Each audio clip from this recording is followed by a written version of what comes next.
Buenas tardes a todos, a todas. Muchas gracias por estar en esta sesión del Seminario Permanente de Investigación Coltlax, que para este 2025, pues en este mes de octubre estamos ya en la penúltima sesión del año. Y pues recordarles que el Seminario Permanente de Investigación del Colegio de Tlaxcala tiene por objetivo que tanto profesores investigadores como investigadores colaboradores del Colegio de Tlaxcala compartan con la comunidad académica y con el público en general los avances y hallazgos de las investigaciones que actualmente realizan, tanto de manera individual como en colectivo, ya sea en grupo o redes de investigación, o bien con estudiantes de posgrado. En este cuarto año ya consecutivo, el Seminario Permanente de Investigación Coltlax se ha posicionado como un espacio de discusión, análisis y difusión de la actividad investigativa de nuestra institución, que alcanza a un público extenso mediante la serie digital en video que puede consultarse en el canal de YouTube de El Coltlax. Por lo tanto, pues les invitamos a visitar nuestro canal y acceder a las sesiones pasadas del seminario que están ahí en acceso abierto, así como las numerosas y diversas actividades que realiza el Colegio de Tlaxcala. Y el día de hoy, pues estamos muy contentos de recibir a un egresado, recién egresado del programa de doctorado en desarrollo regional del Colegio de Tlaxcala, el doctor Marco Antonio Guadarrama Vega, quien presentará el día de hoy el tema Cambio estructural y política industrial en la región centro de México 1980-2018. Me permitiré leer su breve síntesis curricular. Él es el doctor Marco Antonio Guadarrama Vega, es profesor investigador de tiempo completo en la Universidad del Mar, Campus Huatulco, Oaxaca. Doctor en Desarrollo Regional por el Colegio de Tlaxcala.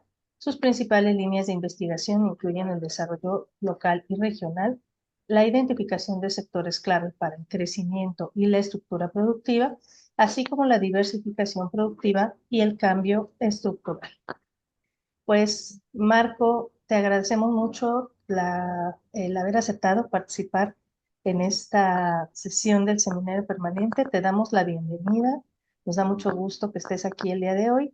Y pues te cedo el micrófono para que por favor nos presentes tu tema. Vamos a estar escuchándote aproximadamente por 40 minutos, 45, y después abriremos la sesión para preguntas y comentarios. Bienvenido, Marco, muchas gracias y adelante.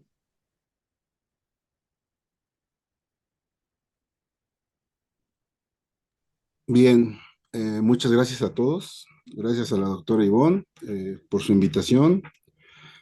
No voy a dejar de decirlo, gracias al Colegio de Tlaxcala que me permitió finalizar mis estudios de doctorado y pues ante eso hay que estar siempre agradecido. Me trataron como en casa y pues eso siempre se va a agradecer. Bien, como lo dijo la doctora Ivonne, yo manejé este tema durante mi estancia ahí en el colegio como tema de tesis y actualmente lo he ampliado un poco más, incluso ya de septiembre para acá presentamos un nuevo estudio sobre la región centro y, y sobre eso vamos a hablar un momento. Agradezco la presencia de todos ustedes. Nuevamente reitero mis agradecimientos al Colegio de Tlaxcala, al doctor Sergio, que lo veo por ahí conectado, al doctor Alfonso, y no quiero mencionar más, pues si no se me van a dejar ir, voy a dejar de ir algunos y se me vayan a sentir. Pero muchas gracias. Entonces, pues si quieren, comenzamos. Bien, ¿por qué surgió este tema? ¿Por qué surgió la idea del tema? Por ahí 2019 escribí un tema sobre cambio estructural de la economía nacional eh, para la revista del ITAM, con una participación de Foreign Affairs Latinoamérica. Y hablaba yo sobre cambio estructural, pero de una manera muy simple.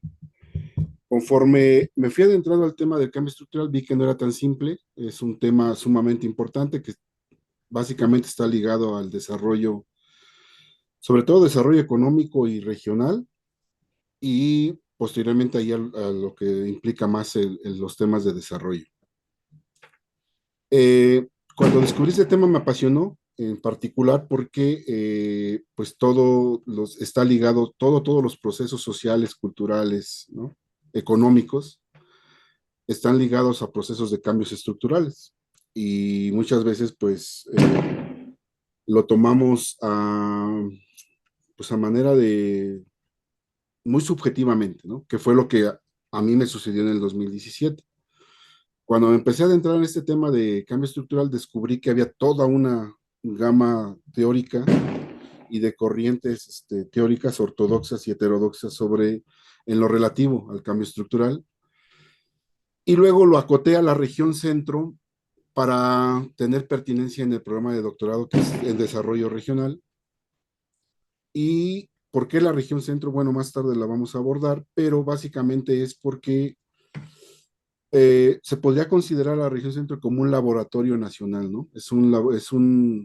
Una pequeña región del centro del país donde conviven sectores de alta gama con sectores tradicionales, que es lo mismo que sucede a nivel país, y a partir de ahí fue que se empezó a hablar sobre la región centro de México. Bien, dada esta pequeña introducción, entonces vamos a comenzar con dicho tema. Bien, existe una problemática, ¿no? Pues al menos en el papel o en el discurso hay un esfuerzo por parte de los gobiernos para impulsar el desarrollo económico, que con eso conlleva empleo, productividad, innovación, aumento del salario, de la productividad. Entonces, al menos en el papel hay esos esfuerzos. Eh, pero hay un problema, ¿no? Que en muchas regiones de México, incluida la región centro y en toda Latinoamérica, hay una cierta dependencia de sectores primarios y a los cuales se les añade poco valor agregado, ¿no? Que conviven a su vez con, lo había comentado anteriormente, con sectores de alta gama, el automotriz, el computacional, maquinaria y equipo, etcétera. Eh, Esto pues genera una problemática porque no todos los sectores están ligados al sector externo, a las exportaciones, ni mucho menos a la acogida de inversión extranjera directa, ¿no? La política industrial es fragmentada, descontinuada o mal articulada con las capacidades locales y regionales. Regularmente en nuestro país, pues hay podría decir que cuando a principios de los 80 o finales de los 70 teníamos una política industrial que además era diseñada a nivel país y a nivel macro, pero que muchas veces está desvinculada de lo que sucede a nivel sectorial o a nivel economías locales o regionales. Eh, con la apertura comercial, dejó de haber una falta o una disminución de encadenamientos industriales robustos, ¿no? El programa de sustitución de importaciones, que era una parte de una política industrial ambiciosa, había logrado hasta cierto punto, con sus vaivenes, generar ciertos encadenamientos, pero eso a partir de la apertura se modificó.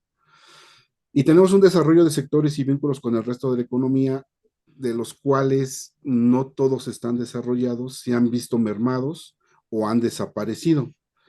Entonces, nuestra problemática es que el diseño de las políticas industriales deben de ser efectivas, acotadas a los recursos de cada región, a los requerimientos de cada región, para no hacer una política macroeconómica que tiene que existir, pero tiene que tomar en cuenta las virtudes, las desventajas, los sectores, la política regional de cada estado o de cada grupo de estados, ¿no? Entonces, ese es un desafío, generar un diseño de política industrial efectiva.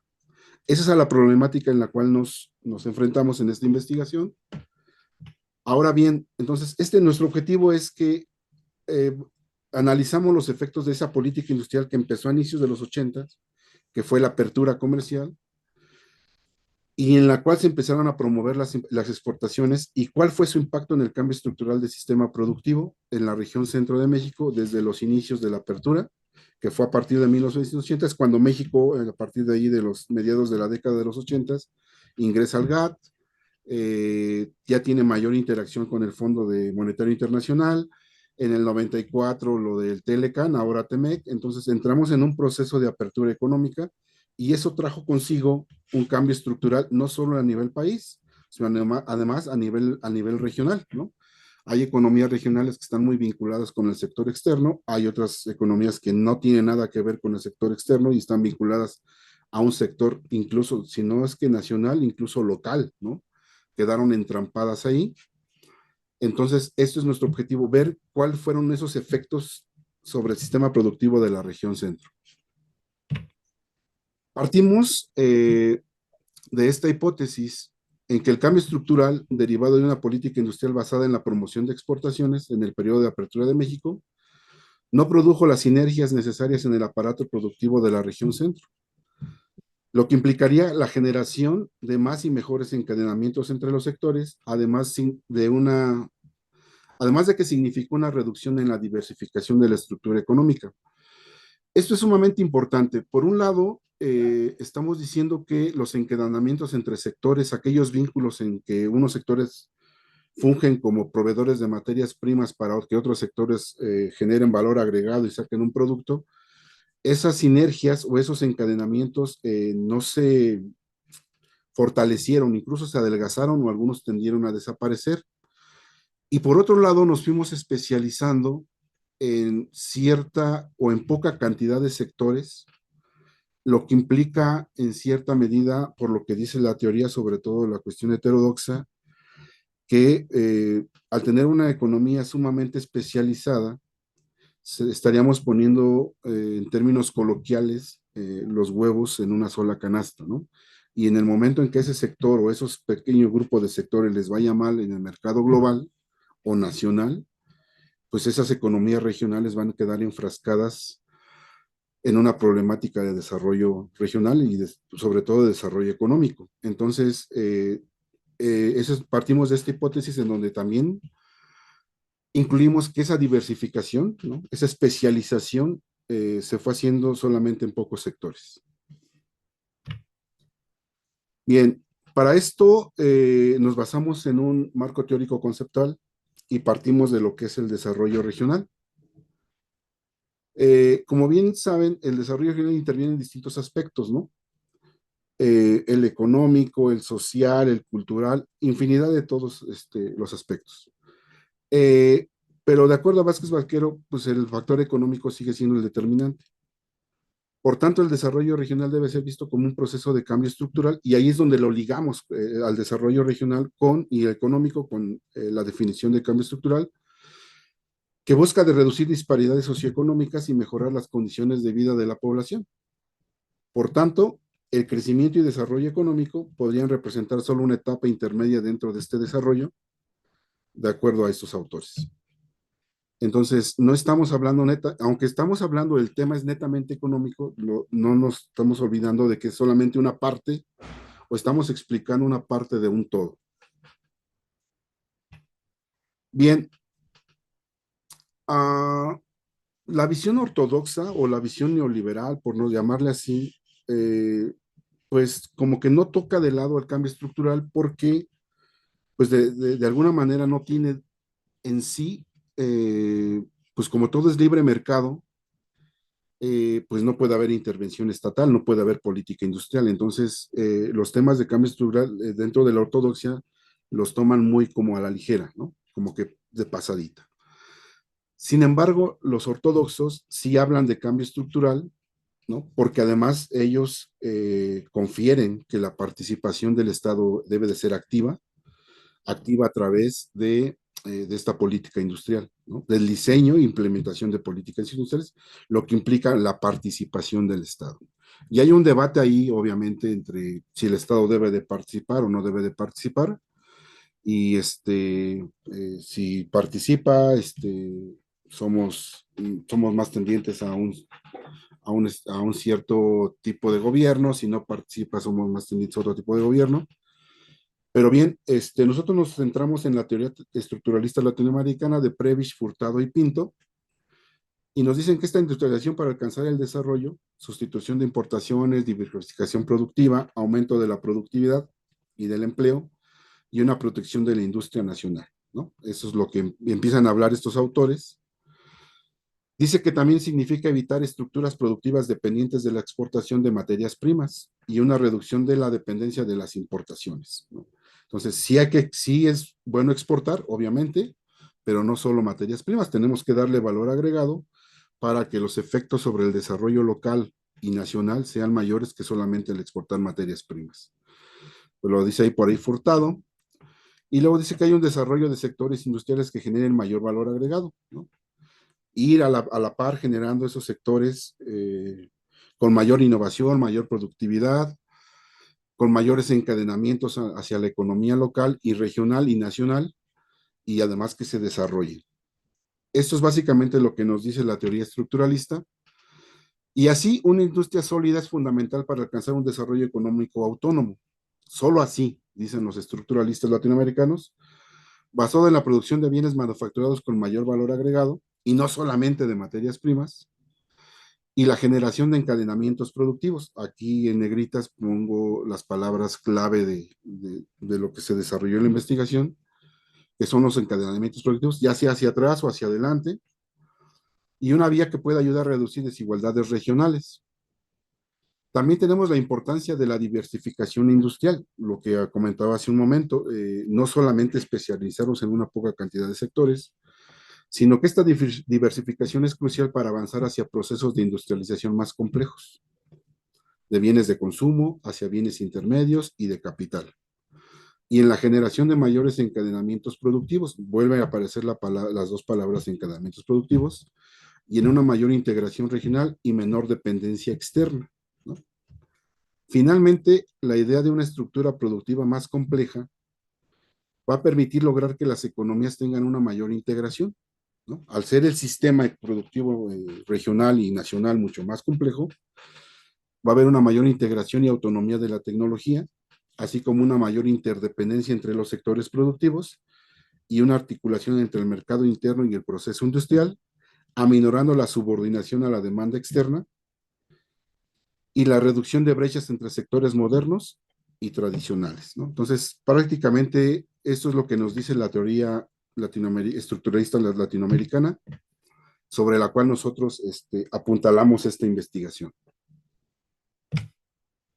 Bien, ahora viene una definición de lo que entendemos por cambio estructural. Aquí voy a hacer un pequeño paréntesis.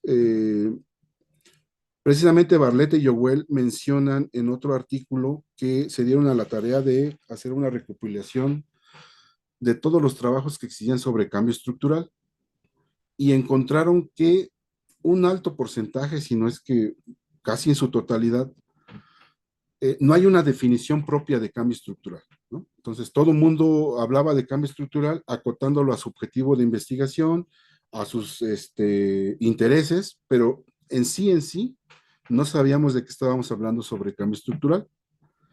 Entonces, se dan a la tarea con su investigación después de ese artículo, ya generan una nueva investigación y proponen esta definición de cambio estructural que, como ellos dicen, está sujeta al debate, ¿no? Y dice que es una propiedad emergente del sistema, un proceso de mutación cualitativa y cuantitativa, o sea, no solo son números, ni solo es economía, en una determinada estructura productiva, que se refleja en un aumento de las interconexiones de tipo lineal y no lineal de los componentes del sistema, la generación de variedad relacionada respecto al perfil de especialización de partida, es decir, si como partida éramos especialistas en el sector automotriz, bueno, pues veremos si se generó una variedad relacionada con ese sector a lo largo del tiempo. Si éramos especialistas en producción de maíz, pues ver si se generó una cantidad de sectores a la par relacionados con el sector maicero o agricultor. Y la generación de variedad no relacionada, es decir, que se generaron otros sectores o nacieron nuevos sectores que no tenían nada que ver con el perfil de especialización del cual partimos. Así, un aumento de la eficiencia en el conjunto de la estructura productiva, ¿no? Esta eficiencia es traducida como cuando el sistema se vuelve más complejo, hay mayor interacción entre los sectores productivos y obviamente hay un crecimiento económico y puede dar partida a procesos de desarrollo. Entonces, quiero acotar y quiero ser reiterativo que anterior a este trabajo no había una definición propia de cambio estructural. Pues todo el mundo hablaba de cambio estructural, de acuerdo a su objetivo de investigación. Bien, para este trabajo revisamos cierta literatura. A nivel nacional existían temas de cambio estructural donde nada más analizaban el cambio de pesos relativos de la agricultura representa el 10% en los 80 el 15% del Producto Interno Bruto, el sector secundario el 60% y el resto el terciario, y en los 90 esos cambios de peso relativo eran la mayor parte de los estudios que nos encontramos, pero leyendo ahí y revisando una mayor cantidad de literatura, vimos que había pocos trabajos, sobre todo por la cantidad de información que se requería, tenía que ver con el modelo insumo-producto, ¿no? Ya sabemos que el modelo insumo-producto nos muestra las interrelaciones de compra-venta entre los sectores productivos, además de los elementos de los componentes de la demanda final. Eh, entonces nos acotamos a esta metodología. Debido al aprovechamiento de innovadoras metodologías de arriba hacia abajo y la mayor disponibilidad de estadísticas para la estimación de matrices regionales de insumo producto, es que se ha podido realizar este diseño, formulación e instrumentación de evaluaciones de políticas públicas relacionadas con el desarrollo económico regional. Lo dice Dávila en el 2015. El estudio de insumo producto regional es primordial en el análisis de comportamiento e impulso del sector económico, del desarrollo económico, perdón, y social en las economías regionales, ASUAD en el 19. Ahora bien, ya habíamos determinado que queríamos trabajar con matrices de insumo producto por todas estas bondades que nos da de interrelaciones entre los sectores productivos, pero nos encontrábamos con un problema. No existen a nivel regional en México matrices de insumo producto, ¿no? Tradicionalmente tenemos las matrices a nivel nacional, está la del 70, la del 80, por ahí se dejó de hacer y volvió a reaparecer una en los 90. Se dejó de hacer hasta que el INEGI retoma la elaboración y construcción de dichas matrices y saca la matriz Insumo Producto Nacional en el 2003. Y a partir de ahí, cada 5 años, 2008, 2013, 2018, y no tarda en salir la 2023, ¿no? Entonces, pero eran a nivel nacional. A partir de 2013, el INEGI hace un intento de estadísticas experimentales en las cuales ya empieza a sacar matrices a nivel estado, ¿no? Entonces ya ahí un único trabajo sería agregarlas para formar una región y sacarlos y hacer los estudios pertinentes. Pero como nosotros partimos desde la década de los 80 como año de partida para ver todo ese proceso hasta el 2018, teníamos ese problema. Solamente teníamos la matriz nacional del 80, la de 2018 y podíamos hacer parteaguas en la de 2003 para ver un cambio parcial, ¿no? Antes de llegar a 2018, pero no teníamos la matriz a nivel regional, entonces nos dimos a la tarea de construirla. Aunque en el 2018 ya la podíamos haber eh, construido con la suma de las matrices regionales, estatales que nos da el INEGI, quisimos, si vamos a tener una metodología de regionalizar la de los 80s, entonces también íbamos a partir de regionalizar por el mismo método la matriz de 2018, perdón. Entonces, en esta construcción de matrices regionales hay una amplia, bueno, no amplia, vasta gama de metodologías, así como híbridas, así como totalmente basadas de arriba hacia abajo. Entonces, nosotros nos dimos a la tarea de regionalizar la matriz nacional para la región centro en el 1980, 2003 y 2018. ¿Bajo qué enfoque? A través de coeficientes de localización y la fórmula de Fleck del 95 y del 97. ¿Por qué elegimos esta metodología? Por ahí por un trabajo de Fleck y Tomo en el 2000 o 2008, me parece, demuestran que esta metodología es la que menores sesgos tiene al comparar matrices, la construcción de matrices con información directa y al compararlas con las matrices obtenidas a partir de la fórmula de Fleck, Esa es la metodología que menos discrepancias logró tener con las obtenidas de manera directa. Entonces, por eso elegimos esta metodología de FLEC a través de coeficientes de localización. Y bien, ya que tuvimos estas matrices regionales, ¿no? La del 80, la de 2003 y la de 2018 para la región centro. Ahora nuestra siguiente tarea era identificar estos encadenamientos, ¿no? Detectar qué sectores eran los más importantes para la región centro. ¿Cuáles eran los más importantes en el 80? ¿Cuáles eran los más importantes en el 2003? ¿Y cuáles eran ahora los más importantes en el 2018?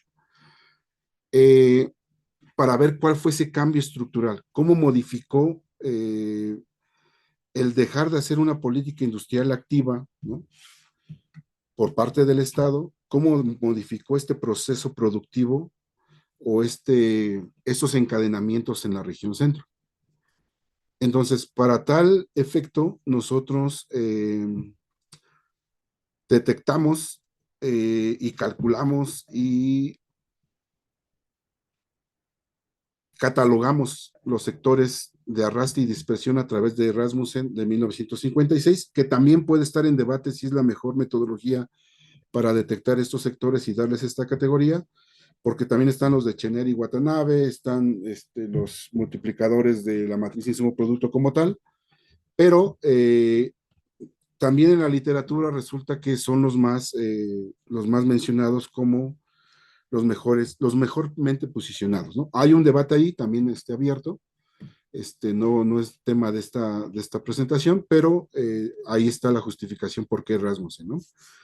Entonces, con los elementos contenidos en la matriz inversa de Leontief bajo el enfoque de encadenamientos, ¿no? Ya teniendo las matrices regionales, Rasmussen identifica índices de arrastre y dispersión. Entonces, al hacer una catalogación de estos sectores, Rasmussen los cataloga como claves, impulsores estratégicos e independientes. ¿Qué significa? Como dice ahí, son índices de arrastre y dispersión.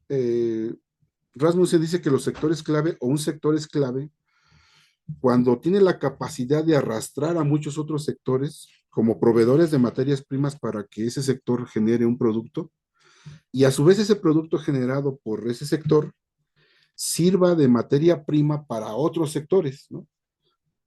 Entonces, aquellos sectores claves son aquellos que tanto jalan a muchos sectores para poder producir, como que su producción o su producto final empuja a muchos otros sectores para que ellos produzcan. Entonces, esos son los sectores clave que cataloga Rasmussen.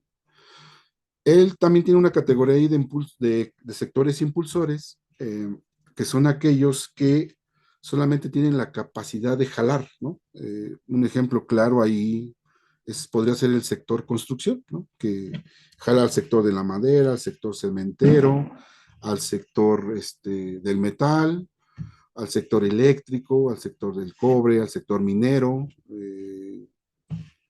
pero finalmente construye y ahí queda el edificio, pero ya eso tal vez empuje a muy pocos sectores.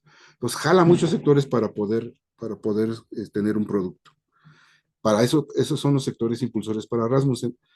Los sectores estratégicos en esta clasificación de Rasmussen son todos aquellos que empujan, ¿no? Son un sector estratégico que no, a lo mejor no jalan a muchos sectores para poder producir, pero sí su producción empuja a muchos otros y yo creo que aquí tendríamos que poner un ejemplo crucial que podría ser la cuestión petroquímica, ¿no? La gasolina, ¿no? Tal vez sean pocos sectores que sean absorbidos como proveedores del sector petrolero, pero una vez teniendo la gasolina o los hidrocarburos como un producto final, empujan a otros sectores.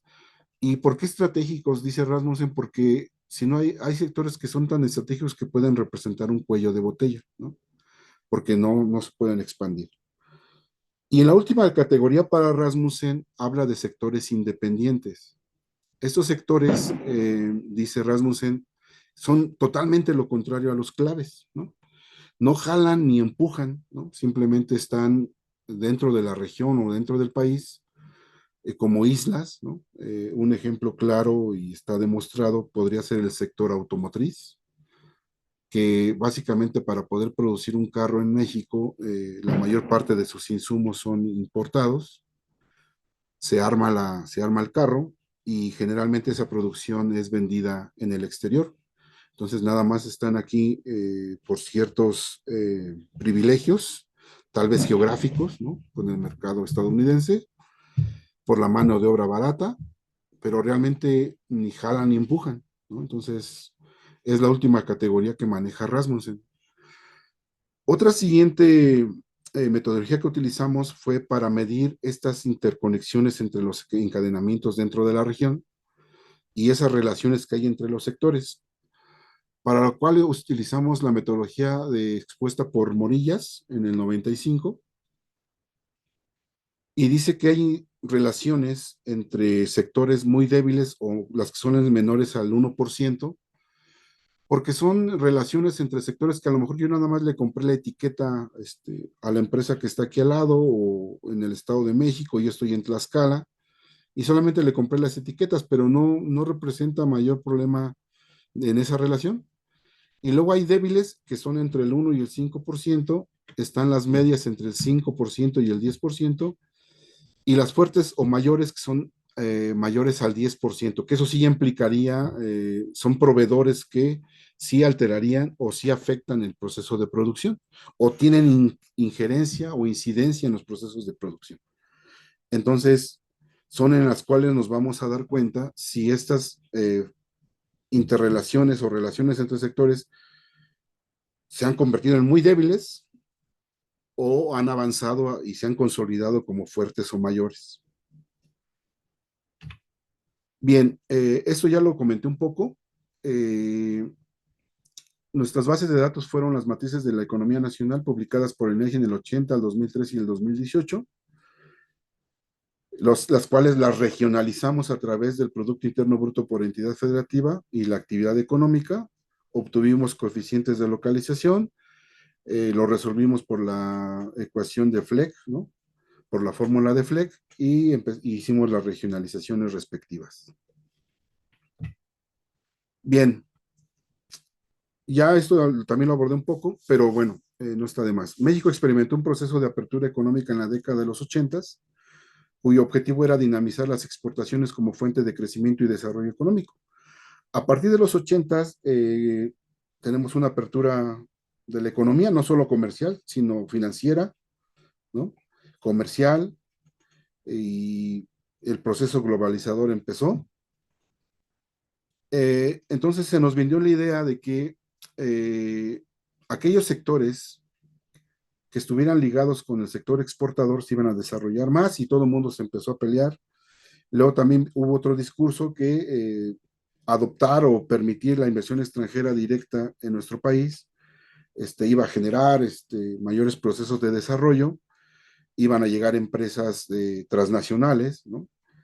Y a su vez esas iban a hacer un efecto spread, un efecto goteo sobre las empresas nacionales, y se iba a generar un proceso de innovación, de productividad, se iban a contagiar las empresas locales y eso iba a generar que hubiera un desarrollo. Esa fue la idea que se nos vendió. La idea de vender al exterior también fue muy marcada, ¿no? Los procesos del dinamismo del desarrollo económico regional eran aquellos virtuosos, aquellos que estaban ligados con el sector externo. Pero bien, al inicios de los 80, pues tenemos una crisis que reestructuró profundamente la relación del Estado con la economía. El Estado dejó de tener cierta participación en la economía, ¿no? Dejar hacer, dejar pasar, decía la teoría. El Estado nada más debería de observar y el mercado iba a ser el agente de mayor eficiencia que iba a dar a cada quien, a cada cual lo que le correspondía, iba a ser el mejor asignador de los recursos y entonces el Estado a partir de los 80 empieza a mermar su participación dentro de la política económica, dentro de la política industrial sobre todo, y se vuelve nada más un observador, ¿no? Entonces, con la finalidad ahora de lograr una estabilidad macroeconómica y del crecimiento, se planteó una reestructuración profunda basada en reformas estructurales. El TEMEC o el Tratado de Libre Comercio, la entrada de México al GATT, las negociaciones con el Fondo Monetario Internacional, las privatizaciones de empresas paraestatales, el mantener controlada la inflación, los objetivos de la política macroeconómica y del Banco de México, la autonomía del Banco de México. Entonces, todo eso fue una reestructuración que fue marcando este inicio del nuevo modelo a partir de los 80s. Entonces, dentro de los principales objetivos de estas reformas estructurales estaba la liberación comercial, financiera, privatizaciones, etcétera, ¿no? Entonces, ese es el marco contextual en el cual nosotros nos basamos y fuimos apuntalando la investigación. Pero, ¿y la política industrial? Pues para varios autores, entre ellos Calderón, Vázquez y López, pues siguió siendo activa durante la década de los 80s, ¿no? Para motivar a aquellos sectores exportadores, principalmente la automotriz, ¿no? Que fue apuntalado en nuestro país y que impulsaran este crecimiento económico. A partir de la década de los 80 en México, la política industrial sufre un desamparo en las reformas estructurales, limitaban y desmantelaban al Estado como promotor del desarrollo económico, ¿no? Entonces, aunque sí fue activa en la década de los 80 para apuntalar precisamente este sector exportador que iba a generar un desarrollo y un crecimiento económico a nivel nacional y a nivel regiones, y en donde todo el mundo también en este periodo se empezó a pelear por la acogida de inversión extranjera directa al interior del país, ¿no? Eh, Ejemplos marcados, yo creo que hay muchos. General Motors en Saltillo, en la cual se le dotó de cierta cantidad de terreno con tal de que se instalara ahí, bondades fiscales, ¿no? No cobro de impuestos en determinado tiempo. Eh, Caso de Estado de México también, Ciudad de México. Entonces todo el mundo empezó en esta guerra de ver quién atraía mayor cantidad de inversión extranjera directa, porque era la apuesta, ¿no? La apuesta de tener empresas transnacionales que exportaran y eso permeara hacia el resto de la economía. Entonces, esto es lo que a grandes rasgos pasó con la política industrial. ¿Qué consecuencias hubo de eso a nivel, sobre todo a nivel macro? Eh, Hablamos de una falta de un desarrollo manufacturero dinámico tecnológicamente, ¿no? Seguimos teniendo esta gran disparidad o desigualdad entre sectores de alta gama y sectores tradicionales. Y esto es segundo punto, yo creo que lo seguimos viendo, viviendo y lo seguimos, y lo vamos a seguir viviendo, de hecho. Es que es un elevado componente importado en las exportaciones mexicanas, o sea, seguimos exportando lo importado, ¿no? Ejemplo claro, creo que ya se los había mencionado, sector automotriz. Hay un control por parte de extranjeros de las exportaciones industriales y de las industrias más dinámicas. De hecho, los sectores mayormente exportadores en la economía nacional pues, están en manos de extranjeros, ¿no? Eso es, lo dice ahí Wintribe en el 90. Entonces, esa es una problemática, es lo que hemos desarrollado a lo largo de estas casi 4 décadas, ¿no? Del 80 al 2018. Bien, y aquí están los sectores a nivel economía mexicana, los sectores según Rasmussen, ¿no? Lo que yo les hablaba, claves, impulsores estratégicos independientes. Estos están en términos de porcentajes, ¿no? Si ustedes pueden ver, los sectores claves pasaron de un 25% en 1980 a, a un 55%, ¿no? Ahorita vamos a ver si realmente eso generó ciertos procesos de desarrollo. Los impulsores mermaron de 55 a 45, los estratégicos, el porcentaje prácticamente era cero, y los independientes pasaron de 20 a 5. Esto, pues, aparentemente augura un buen cambio estructural a nivel México, ¿no? O sea, diría, oye, pues del 25% de sectores claves que tenías en los 80 aumentaron al 55%, pues creo que eso estaríamos en presencia de un cambio estructural virtuoso, ¿no? Incluso los independientes, que son las islas, pues, se redujeron de 20% a 5% y pues creo que a partir de ahí podríamos decir que fue benéfico el cambio estructural a nivel nacional. Pero si nosotros vemos cómo han sido los requerimientos productivos del sector manufacturero en este periodo de estudio, pues nos podemos dar cuenta que a lo mejor ya no es tan benéfico ese cambio estructural, ¿no? Entonces, aquí tenemos los claves entre el 80 y el 2018, las primeras dos barritas. Y vean, en 1980, el 85, casi el 86% de sus insumos de los sectores claves eran insumos que eran proveídos nacionalmente, ¿no? Sus proveedores eran nacionales y prácticamente representaban el 86%. Y solamente el 14% de esos requerimientos productivos era importado. En el 2018, vean el cambio, ¿no? Ahora prácticamente es 50-50, el 43%, incluso menos. El 43% de esos insumos de los sectores clave en el 80, ahora en el 2018, solamente el 43% son abastecidos localmente o nacionalmente y el 56% son importados. Y así, por ejemplo, en los impulsores, en el 80, el 87% eran abastecidos nacionalmente y el 12% eran importados. En el 2018, el 69% era abastecido nacionalmente y el 30% ya era importado. Ahí también aumentaron las importaciones, prácticamente se multiplicaron por 2.5, ¿no? Estratégico, pues no había. Los independientes prácticamente no hubo cambio, ¿no? Alrededor del 70% son nacionales y el 30% son importados, ¿no? Entonces ya como que este cambio que vemos aquí, que sí se mejoraron los sectores clave y los impulsores y etcétera, pues resulta que en términos de requerimientos productivos ya no lo fue tanto. Seguimos. Ahora bien, ¿qué pasa con la región centro? Les di una pequeña introducción al inicio de que partimos de que podría ser es un buen laboratorio, ¿no? En términos del empleo, de la productividad, de la innovación, donde sectores innovadores conviven con sectores tradicionales. Y para nosotros tomamos la regionalización que hace el Banco de México en su informe de, de sus indicadores y está conformada por la Ciudad de México, los estados de Guanajuato, Hidalgo, México, Morelos, Puebla, Querétaro y Tlaxcala. Si ustedes ven, para 1980 el Producto Interno Bruto de la región centro representaba el 46.35%, prácticamente el 50% de la que se producía a nivel nacional estaba contenido en esta región centro. Mientras que para el 2018 este porcentaje tuvo una disminución de casi 8 unidades y aún sigue siendo alto, ¿no? Prácticamente 4 de 10 pesos que se producen a nivel nacional son producidos en la región centro.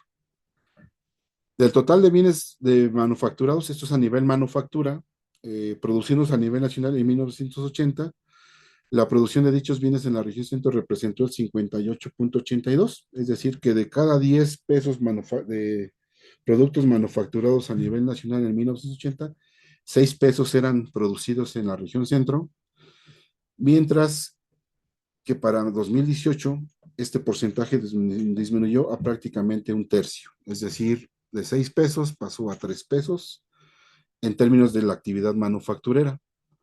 Pero aún así, esta región sigue teniendo gran peso en la economía nacional. Bien, el primer paso fue determinar cuál era la especialización de la región centro en los 1980 y 2018, para hacer un pequeño balance cómo se había modificado su perfil de especialización, ¿no? Entonces, en 1980, la región centro prácticamente tenía especialización manufacturera en uno, dos, tres, cuatro, cinco, seis, en 7 sectores. Y en 2018 prácticamente en 4, ¿no? Entonces en el 80 tenía fuerte presencia o tenía cierta especialización en insumos textiles, en industria del papel, en productos derivados del petróleo, en fabricación de minerales no metálicos, en industrias metálicas básicas, en fabricación de maquinaria y equipo, y en otras industrias manufactureras, que son, que en su imagen pueden ver con la cuestión más sombreada, ¿no? En un gris más sombreado. Para 2018 solamente la región mantiene cierta especialización en insumos textiles, en industria del papel, en minerales no metálicos y en la fabricación de maquinaria y equipo. Entonces, ahí empezamos a ver ya un proceso de cambio estructural, de tener una cierta economía mayormente diversificada en los 80s dentro de la región. En el 2018 ya la vemos más concentrada en pequeños sectores y con mayor especialización solamente en unos cuantos. Entonces ya ahí vemos un proceso de cambio estructural, tal vez lo que llama la CEPAL regresivo, ¿no? No tanto virtuoso, sino regresivo, porque se disminuyó esta diversificación. Bien, aquí tenemos lo que sucedió con estos mismos sectores a nivel región entre el 80 y el 2003 y el 2018. Si ustedes ven, en el 2018, donde dice CIAN es la clasificación del Sistema de Clasificación Industrial de América del Norte, en la cual, con la cual tiene la clasificación y que homologamos del 80 para que fuera comparada con lo de 2018 y parcialmente con el 2003. Ahora bien, en el 2018 la región tenía como sectores clave textiles y prendas de vestir, papel e impresión, petróleo y química, metálicas y maquinaria y equipo. Eran aquellos sectores que tanto jalaban a muchos otros como empujaban al resto, ¿no? Para el 2003, estos sectores clave solamente aparece papel e impresión y las industrias metálicas. 15 años después, dentro de la región,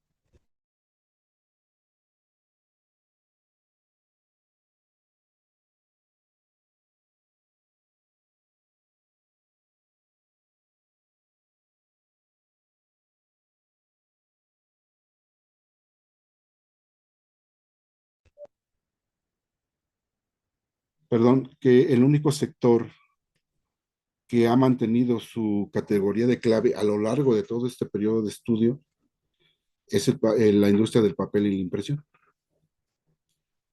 En la categoría de impulsores, aquellos que jalan a muchos otros sectores, tenemos a alimentos, bebidas y tabaco, madera y minerales no metálicos, los cuales en el 2003 prácticamente mantienen su categoría y se adhiere el sector muebles, pero para el 2018 alimentos, bebidas y tabaco ya vimos que se convierte en un sector clave y solamente se mantiene la madera, minerales no metálicos, muebles y también la industria metálica se convierte en un sector impulsor. En la categoría de estratégicos, en el 80 no teníamos ningún sector estratégico, en la región centro, pero en el 2003 aparece petróleo y química y se mantiene así, también con los datos del 2018. Este sector, pues obviamente yo creo que todos coincidimos en que pues sí es un sector estratégico. Su producción sirve para abastecer otros productos o para mover a otros sectores, ¿no? Entonces, claro ejemplo está la gasolina, el diésel. Entonces, y como sectores independientes en el 80 estaban otras industrias, en el 2003 estaba textiles y prendas de vestir, maquinaria y equipo y otras industrias. Y pues aquí también yo creo que casual, bueno, no es casualmente, sino que lo que les había comentado del sector automotriz, lo que es maquinaria y equipo, se convierte, lo que era en 1980 como un sector clave que jalaba y empujaba a muchos otros sectores, casi 4 décadas después se convierte en un sector islas, en donde nada más importa, arma el carro, el vehículo, la maquinaria y la exporta, ¿no? Sector isla. Entonces, esto es parte de lo que ha sucedido ya a nivel sectores y con la clasificación de Rasmussen en 1900, en todo el periodo de estudio. Así, a su vez, determinamos lo que hablábamos de sus requerimientos productivos ahora de la manufactura en la región centro, ¿no? qué estaba pasando al igual que en lo nacional, pero ahora dentro de la región. Y nos dimos cuenta que en los sectores clave eh, hay requerimientos productivos que son abastecidos regionalmente, otros que vienen de otros estados y otros que vienen del resto del mundo, que son las importaciones. En los sectores clave dentro de la región, de los sectores manufactureros, si podemos ver, también hubo un incremento de las importaciones, ¿no? Los sectores abastecidos a nivel estado, o a nivel de otros estados han aumentado de 16.64 a 22.06, pero aún siguen teniendo una fuerte presencia o una fuerte demanda de insumos locales, que son incluso un poquito más allá del 50%, aunque disminuyó del 64.52 al 50.67 entre el 80 y el 2018. Prácticamente más de la mitad de esos requerimientos de esos sectores clave dentro de la región siguen siendo abastecidos de manera regional. Después, el porcentaje que sigue sería de las importaciones y finalmente el componente de otros estados. ¿Qué pasa con aquellos sectores que son impulsores, aquellos que buscan o jalan a muchos otros sectores para poder producir? También observamos una disminución de los insumos abastecidos regionalmente, pasó del 67.01 al 41.31. Hay un aumento de las importaciones del 10.15 al 33.17 y hay un aumento también de insumos abastecidos de otros estados del 22 al 25. Aquí el aspecto a rescatar es que los insumos abastecidos regionalmente son los que han sufrido una mayor baja de esos requerimientos productivos. ¿Qué pasó con los sectores estratégicos manufactureros dentro de la región? Si ustedes pueden ver, en el 80 pues no teníamos ni un sector estratégico, ya lo habíamos visto de esta parte, pero a partir del 2003 sí tenemos sectores estratégicos. Estos sectores han mantenido básicamente su base de requerimientos productivos a nivel local o a nivel regional. Ha disminuido drásticamente aquellos que son abastecidos de otros estados, pero también han aumentado considerablemente sus importaciones de 17.09 a 42.73, ¿no? Y vean aquí, esto es lo que, punto importante a determinar o observar o analizar tal vez en otros trabajos con mayor detenimiento, es que aquellos sectores que son, consideran como independientes, en el 80 prácticamente el 40% era abastecido regionalmente, prácticamente otro 40% era abastecido de otros estados y el 20 restante, 22 punto tantos restantes era solamente de importaciones. Eso cambió drásticamente durante este proceso de apertura.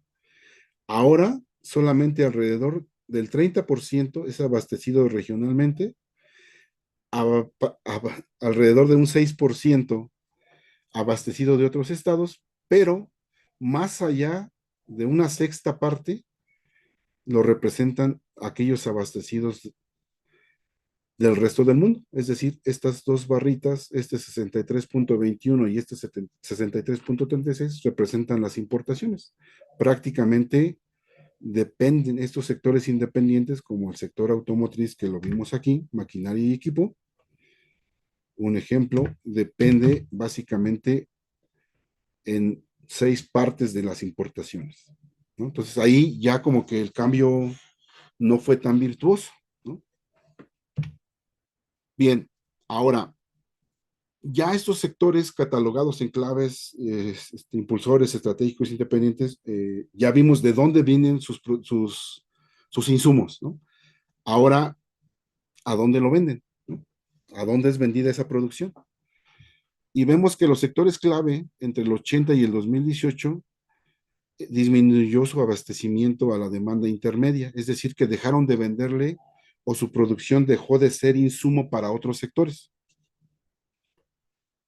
Y aumentó su demanda, su producción básicamente se fue a la demanda final, ¿no? En la demanda final tenemos al consumo, el consumo del gobierno, a las exportaciones, a la formación bruta de capital, Entonces dejó de abastecer al sistema productivo para generar bienes de demanda final que ya iban directamente al consumo, ¿no? Entonces, pues prácticamente entre los 80 y el 2018 ese porcentaje se fue por mitad, ¿no? Del 48, más de la mitad, del 48 que representaba en el 80 al 20.31. Este 20.31 solamente es aquella producción de estos sectores clave que sirve de insumo para otros sectores dentro de sectores productivos dentro de la región. Y de este 51.22 a 79.69, ahora pues ya solamente se dedica a abastecer la demanda final. Ya no es como, su producción ya no es tanto como un insumo que va a ser utilizado por otro sector para darle mayor valor agregado o para formar parte de un producto de otro sector. Los impulsores, vean, más o menos sí han aumentado su contribución a la demanda intermedia, es decir, que esos productos han servido o sirven de insumos para otros sectores, y, pero aún así es bajo, ¿no? La mayor parte de su porcentaje se va a la demanda final. Los estratégicos, bien, se han mantenido, ¿no? Prácticamente un tercio de su producción es para el sistema productivo y más allá del 60% es para abastecer la demanda final.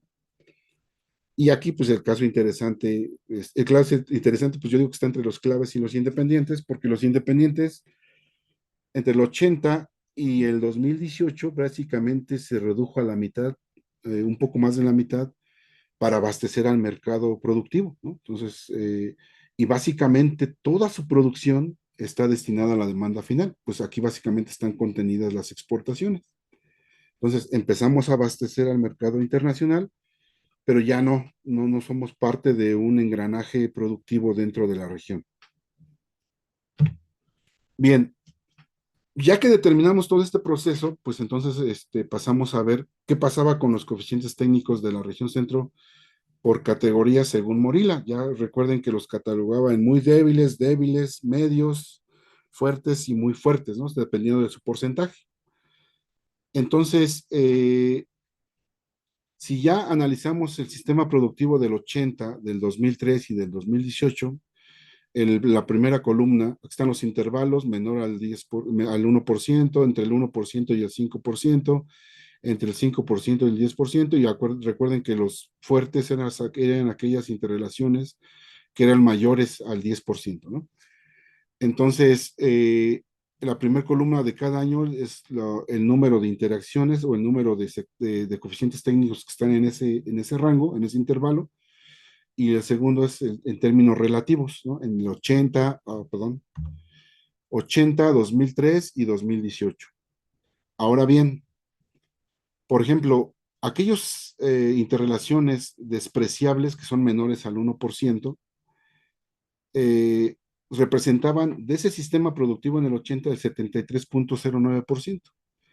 Pasaron a 77.17 para cerrar en el 2018 en 80.84.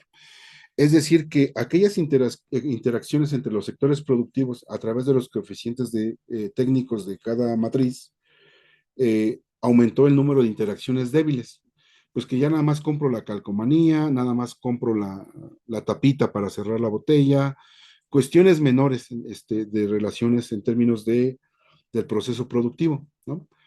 Aquellas que estaban entre el 1% y el 5% pasaron del 20 al 18 y al 15. Es decir, bueno, por esa parte se podría mirar que fue bueno porque son relaciones débiles que fueron disminuyendo, pero tendríamos que ver si no se pasaron a muy débiles o se pasaron a medias o a fuertes, ¿no? Que sería lo idóneo.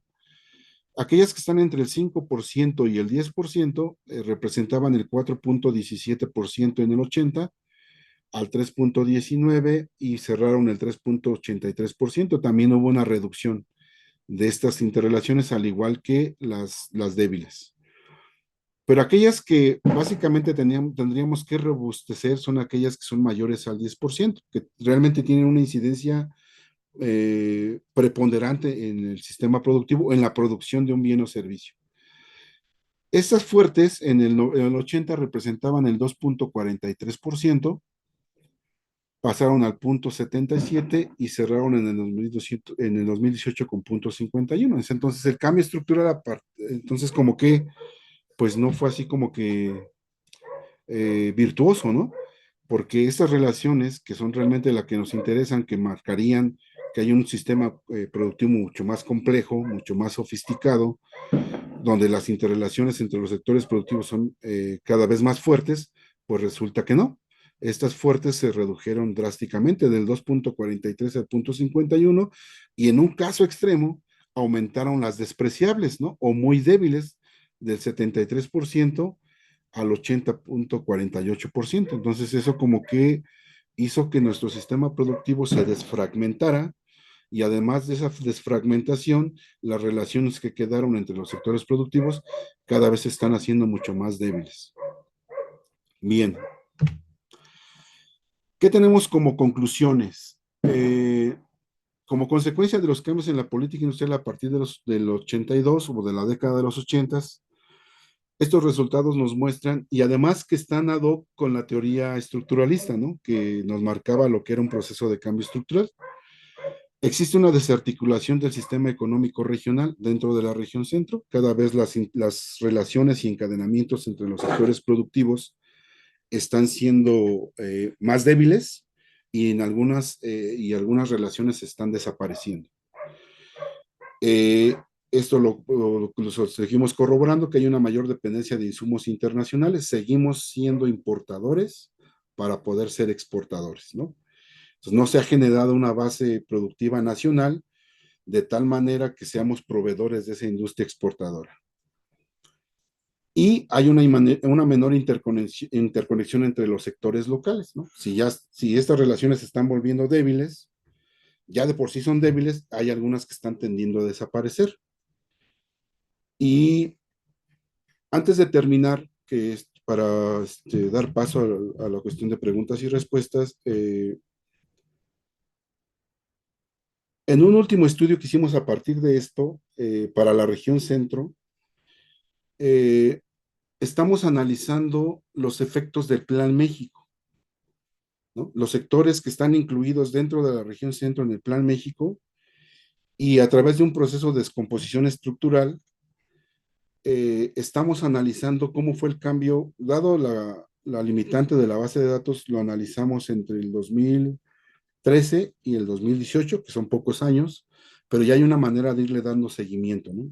2023 y 2028 y así consecutivamente ya podremos ir viendo cómo han sido esos cambios. Y demostramos en ese estudio, a partir de, teniendo como base esta investigación, cómo se habían comportado esos sectores clave o esos sectores que ha catalogado Plan México como sectores estratégicos dentro de la región, cómo había sido su crecimiento a lo largo del 2013 y del 2018, y lo habíamos catalogado, o la metodología lo catalogó en dos sentidos. Ese crecimiento fue extensivo o fue intensivo. Y sobre todo en estos sectores que marca el Plan México, y por ahí creo que vamos a seguir trabajando, sobre todo porque, vuelvo a repetir, la región centro es un buen laboratorio para este nuevo proceso de política industrial que quiere iniciar o que ha iniciado el gobierno de México, ¿no? Entonces, solamente les puedo decir que de ese estudio derivó que estos sectores estratégicos que en la región centro el gobierno quiere catapultar como sectores estratégicos, en estos 5 años su crecimiento fue más bien extensivo, ¿no? Es decir, si se quiere vender más, se trabaja más, ¿no? Pero no ha habido grandes cambios en la productividad, en la innovación, no ha permeado hacia otros sectores de la región, que sería la contraparte de un cambio estructural o un crecimiento intensivo, ¿no? Con mayor innovación, mayor transferencia tecnológica hacia otros sectores y mayor productividad, mayor empleo.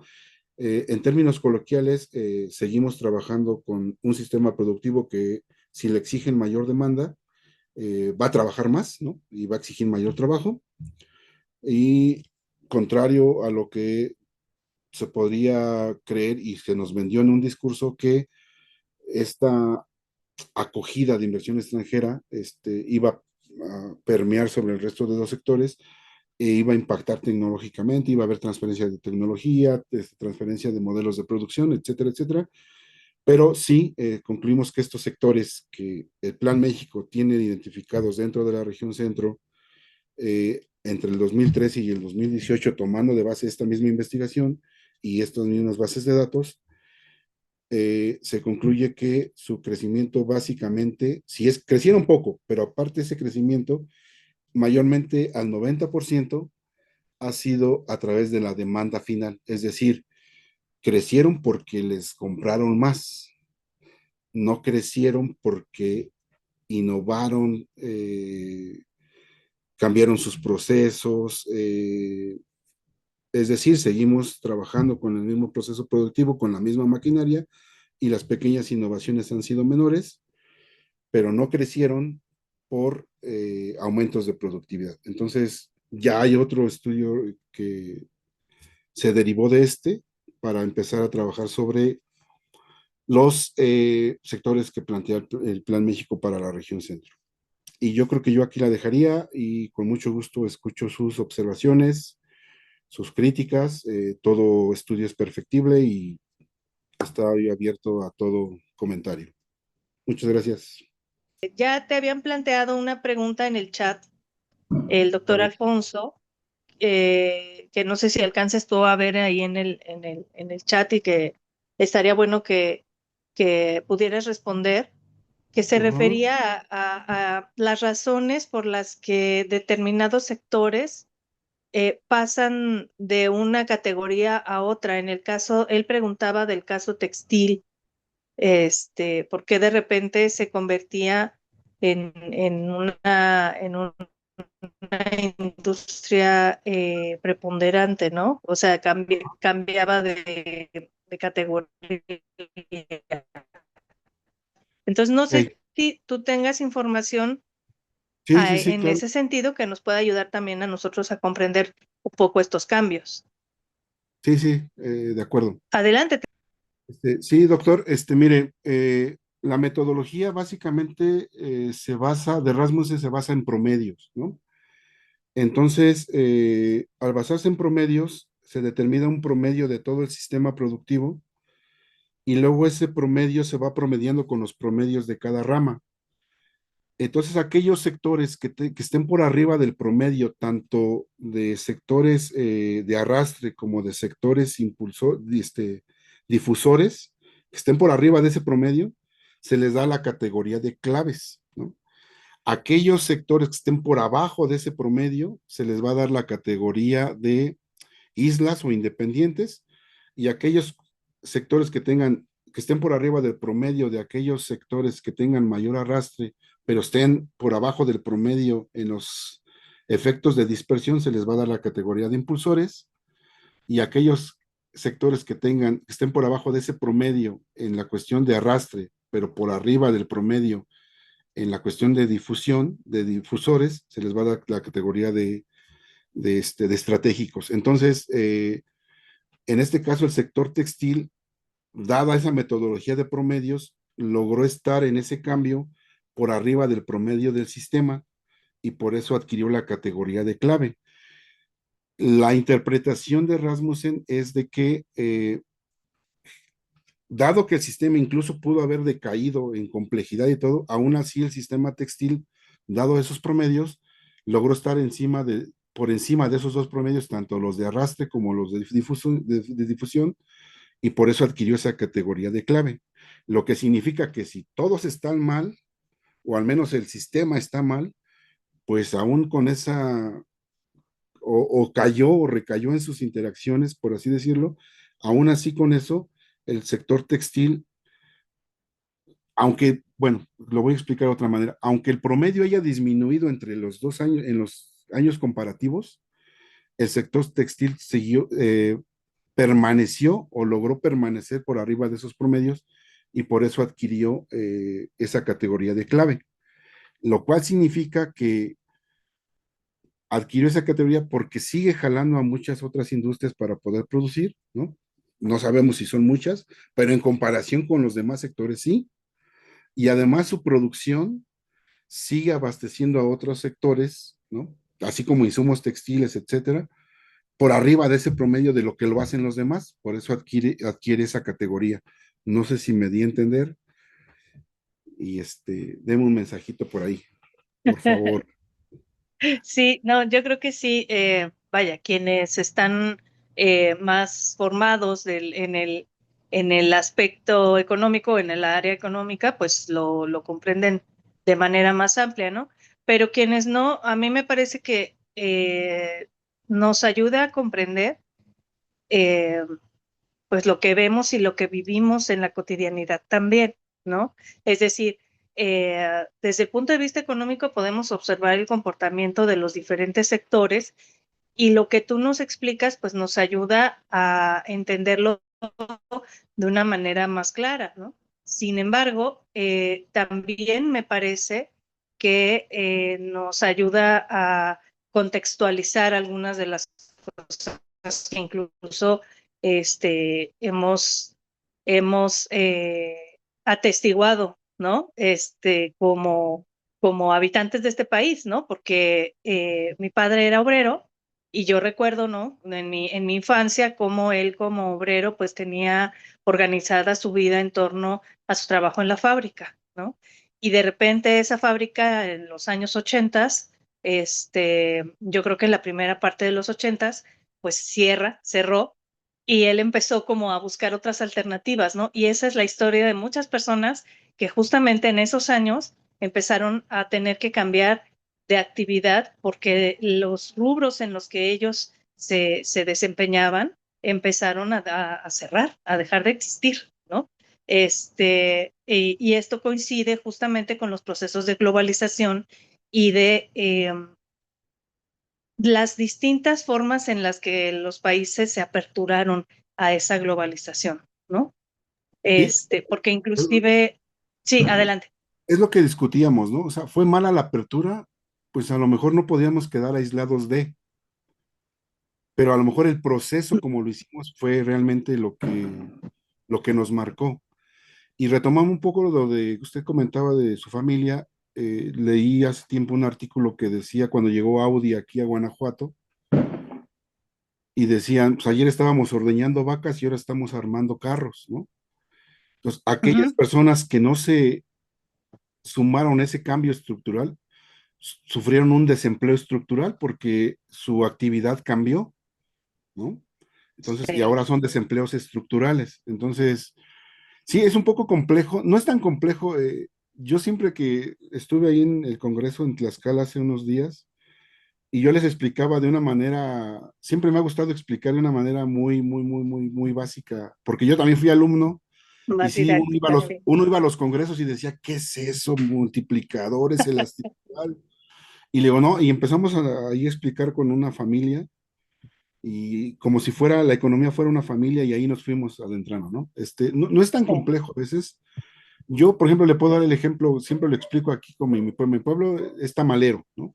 Es tamalero y entonces, pero antes todo lo que generaba un tamal era producido localmente, ¿no? El maíz, ujú, las hojas de tamal, había personas que tenían saudas en sus casas, carniceros, y todo, y había alfareros acá en un barrio en donde se hacían las ollas, pero todo era producido, el tamal era producido con proveeduría local, ¿no?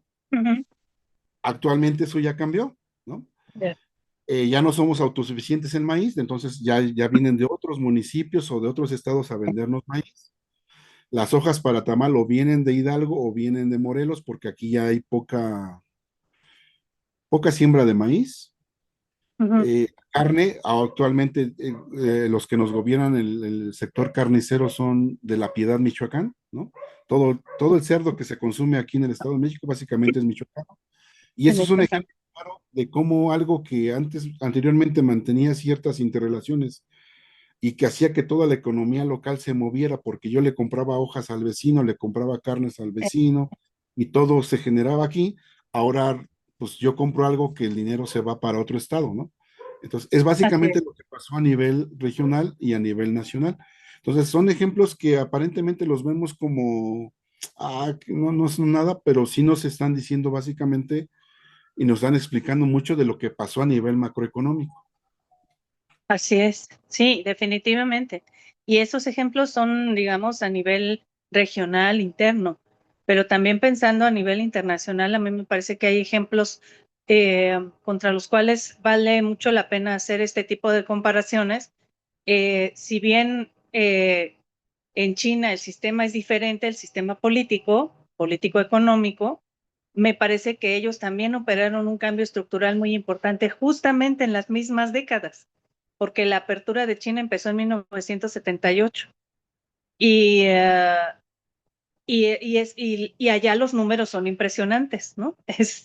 Y además, ese crecimiento chino ha incidido mucho en lo que ha pasado acá también, ¿no? O sea, en las lógicas de por qué ese cambio estructural en México se, se fue hacia lo global y, y en dónde nos tuvimos que colocar a partir de esa globalización, ¿no? Cómo se colocó China, cómo se colocó Europa, cómo nos colocamos nosotros ahí, ¿no? Me parece que esta información que presentas en la charla también se explica mucho a partir de de estos mecanismos de la globalización, ¿no? Exacto, no, y además, bueno, el tema de China nos podemos llevar días, pero pues a lo mejor en el papel es un tipo de gobierno, pero en términos económicos es otro. Sí, o sea, son más capitalistas Es que... uno que ellos, claro, bueno, es que es uno que ellos han diseñado de manera particular y que llaman socialismo con carácter y lo vemos, decimos, no, es que eso es 100% cerca y nos damos cuenta que mucha de la industria que ellos tienen está en manos del gobierno y no solamente del gobierno central, sino de los gobiernos provinciales y hasta de los gobiernos de Exacto. las ciudades. Entonces, ahí es donde nos empezamos a explicar por qué la distribución de riqueza sí corresponde mucho más a un modelo eh, socialista, ¿no? Ujú. Pero que permite el enriquecimiento interno, ¿no? Y eso es, a mí me parece muy interesante y yo creo que es un ejemplo de una estructura contra la cual también pues vale la pena hacer análisis, si no comparaciones, al menos sí preguntas y análisis, ¿no? Sí, y sobre todo, bueno, ellos utilizan mucho estas metodologías de insumo producto. Van haciendo en sus planes quinquenales, van haciendo comparaciones. De hecho, antes, si uno tecleaba ahí insumo producto, pues todo era gringo, europeo, pero ahora sale una infinidad de trabajos de insumo producto sobre China y ellos Uh lo han -huh. adoptado como una manera de ir viendo sus cambios, ¿no? No solamente su cambio estructural, sino otros tipos de políticas impulsadas desde en el análisis de insumo producto y en lo cual México pues como que nos quedamos en pañales, incluso lo dejamos de hacer en los noventas y actualmente el INEGI ha retomado este trabajo que no es menor, pero ya sacar nuevamente esta base de datos. Pero ellos sí siguen, trabajan sobre ello. Sí, bueno, pues Marco, ha sido una sesión de verdad muy interesante. Te agradecemos mucho. Guadalupe Cedrón también te manda felicitaciones, está en la sala. Y pues te agradecemos mucho tu participación en el seminario, ha sido muy enriquecedor y pues esperemos que mantengamos el contacto a través del seminario, a través de otros espacios de investigación y de difusión del colegio. Y pues no sé si quieras decir algo más antes de despedir la sesión. No, pues muchas gracias. Como siempre lo he dicho, toda investigación, todo trabajo es perfectible, ¿no? Para eso estamos, creo que para eso nos pagan y para eso hacemos piel gruesa. Y no, agradecer mucho y reitero mis agradecimientos a usted, al colegio, por permitirme compartir algo de lo poco que trabajo. Bien, pues muchas gracias, Marco. Gracias también a quienes se quedaron conectados hasta el final de la sesión. El internet nos jugó un poco en contra quienes estamos aquí en el Coltlax, pero logramos sacar adelante la la sesión. Así que te agradecemos mucho, Marco. Gracias a todos y pues los esperamos en la siguiente sesión, la sesión de noviembre del seminario permanente, que ya va a ser la última de este año, y les invitamos a que continúen conectados con el COLTLAS a través de sus canales de difusión. Muchas gracias y hasta luego.